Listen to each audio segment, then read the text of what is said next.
Pessoal, boa tarde, boa tarde. Primeiro vídeo que eu estou fazendo e vou falar para vocês rapidinho sobre os acontecimentos na Coreia do Norte e na Coreia do Sul e o que o Japão e os Estados Unidos têm de influência com isso. Para quem não sabe, do óculos, sou cegueta, além de surdo, também sou cego. Bom, vamos lá.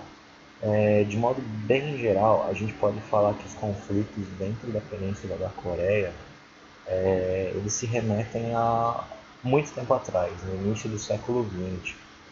Lá pelos primeiros anos de 1900, houve uma invasão do Japão na Península da Coreia, onde houveram guerras. Tá? E o Japão tinha uma política expansionista na qual ele se baseava na obtenção de recursos e novos mercados consumidores. E isso durou até o fim da Segunda Guerra Mundial, essa influência japonesa na Península da Coreia. Tá?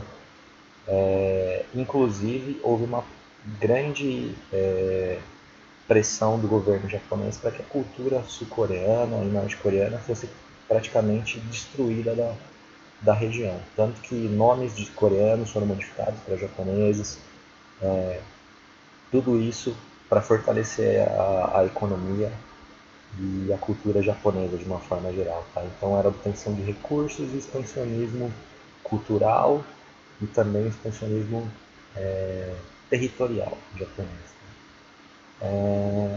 Com o fim da guerra, o Japão foi bombardeado e perdeu seus territórios na Ásia. Uma parte estava na China e a Península da Coreia. Os soviéticos e os Estados Unidos, que faziam parte do grupo dos aliados, eles tomaram conta da península, né? E o paralelo, a linha de latitude 38, foi marcada como a linha limite de influência dos soviéticos e dos Estados Unidos. Tá? Ao sul do paralelo 38, a área de influência do governo americano, e ao norte do governo soviético. Isso acabou acontecendo. Cada Coreia ela seguiu um rumo diferente.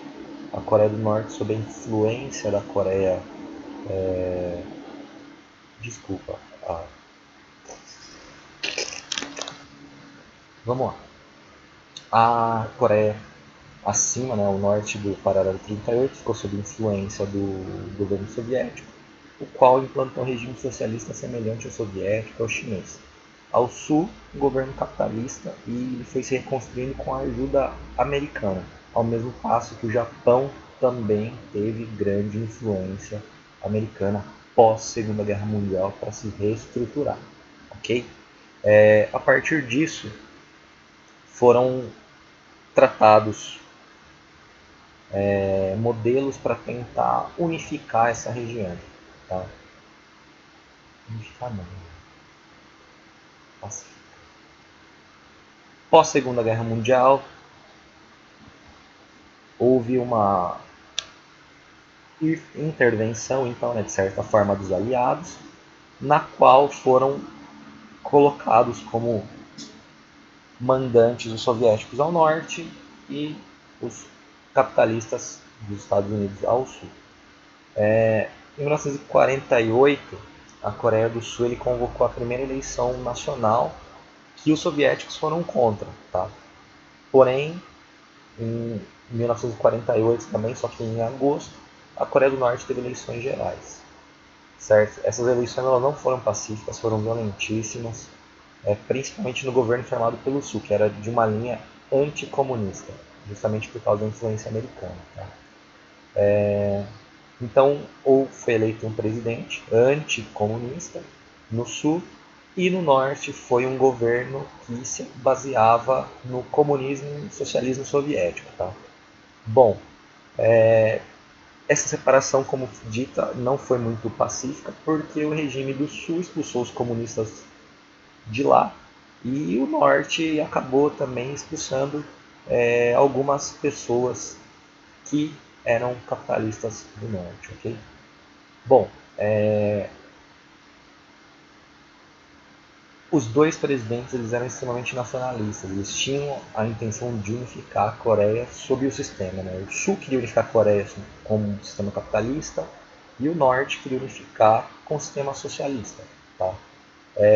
O Norte recebeu um apoio muito forte da União Soviética e da China. Tá? Tiroteios e confrontos foram muito altos, com milhares de confrontos, tá? Na divisa, na área próxima ao paralelo que a gente está vendo o gol do Corinthians aqui. Assim, tá? E a Coreia do Sul, ela estava limitada em material, recursos, e não houve um apoio tão forte assim militar dos Estados Unidos. Confronto. O que acabou acontecendo? Os soviéticos, eles retiraram os exércitos do norte, né, no período que foi programado, e as tropas americanas retiraram do sul. Porém, as tropas militares sul-coreanas, elas estavam muito despreparadas para um conflito. Ao contrário do norte, que eles estavam com equipamento russo. Os soldados russos saíram, porém os armamentos foram deixados para o regime comunista do norte. Guerras tremendas, certo? Então, em 1950, houveram as primeiras ofensivas do norte frente ao sul. Milhares de pessoas morrendo, tá? Mas isso daí é só para a gente ver o conflito, que ele então está relacionado ao período da Guerra das Coreias, intervenção socialista e capitalista. Esses confrontos então, eles tiveram origem na Guerra Fria, ok? Oposição capitalismo, socialismo. Tá? Bom, perante esses conflitos, a ONU ela não gostou muito disso, certo? Então o Conselho de Segurança das Nações Unidas mandou soldados lá para intervir nessa guerra da Coreia, pegando o exército norte-coreano, que era o mais poderoso, tá? Nesse sentido, houve uma diminuição dos confrontos e em 1953 a guerra teve fim. Porém, nunca houve um armistício de fato, tá? Nunca houve a desmilitarização da área e muito menos um acordo pacífico. Lembrando que por trás desses dois países estavam, de um lado, a União Soviética e China, e de outro lado, o Japão e Estados Unidos. Por isso que hoje os Estados Unidos e a Coreia do Sul ela vem enfrentando, aí, vamos dizer assim, ameaças consecutivas do regime do Norte. Tá? Bom, então, como foi decretado com o fim da guerra, houve uma comissão para a supervisão da neutralidade das nações, e na qual é composta por membros das Forças Armadas da Suíça e da Suécia que monitoravam essa área desmilitarizada, que seriam as fronteiras entre as duas Coreias. Tá? O que acabou acontecendo? Durante a Guerra do Vietnã, também um confronto relacionado ao socialismo e ao capitalismo pela Guerra Fria, os norte-coreanos viram uma brechinha ali e as expectativas de atacar a Coreia do Sul foram aumentando. Então sempre houveram conflitos. E segundo alguns amigos que moram no Japão, essas ameaças do norte sempre são levadas a sério. Tá? Sempre colocam-se baterias antiaéreas para derrubar os mísseis, para evitar mortes no Japão. Isso daí nas grandes cidades, tá? O interior fica um pouco desprotegido. E o que eu sei também, que já me falaram, é que navios submarinos já foram deslocados para a costa oeste japonesa, temendo uma represália da Coreia do Norte. Tá? Voltando um pouquinho. Então, desde 1953, houveram atos de desentendimento e agressões entre a Coreia do Norte, a Coreia do Sul e o Japão também. Tá? Em 1974, foram achados túneis que os norte-coreanos cavaram para entrar em território sul-coreano. Okay?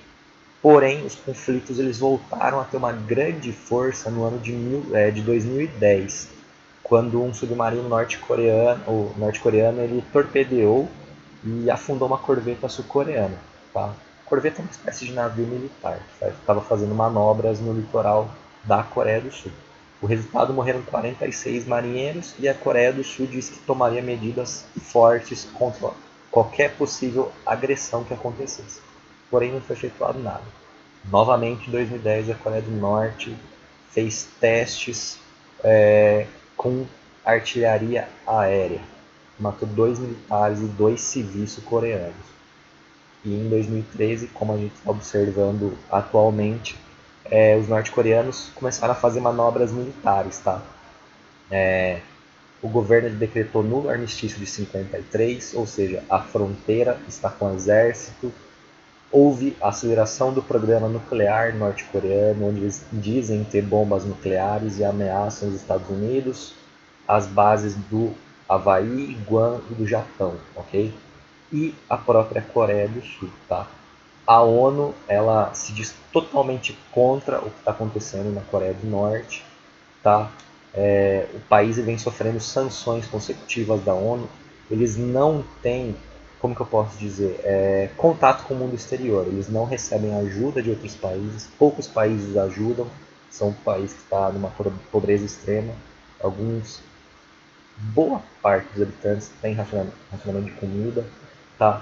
E essas ofensivas que estão sendo vistas são consideradas como jogadas de marketing, vamos dizer assim, para que o governo ele possa ter mais diálogo com países como Estados Unidos, Japão, e que eles possam ter mais capacidade de negociação. Tá? Então, esses são os principais motivos. Porém, é uma briga bastante complicada, porque a China e a Rússia elas podem ser acordadas nessa discussão. A gente pode ver confrontos das maiores potências econômicas, isso pode gerar uma grande crise econômica no mundo, tá? Principalmente se a China entrar e como os Estados Unidos já está empenhado nisso, uma vez que a produção industrial ela vai ser voltada para a guerra. E essa não vai ser uma guerra tão simples assim, porque está sendo envolvida novas armas que nunca foram testadas, bombas atômicas que foram otimizadas desde o seu uso. Boa, Mar. Em guerra que foi no Japão, tá? Então a gente tem que tomar muito cuidado com o que a gente fala sobre o regime da Coreia do Norte e o regime da Coreia do Sul. São regimes antagônicos, o sul capitalista, com um grande desenvolvimento industrial, tecnológico, certo? E isso pode acabar gerando um conflito muito grande na Ásia, onde países como Índia, Vietnã, Paquistão, China. Então vai ser um conflito de proporções mundiais. A gente pode estar em vias de uma terceira guerra mundial, tá?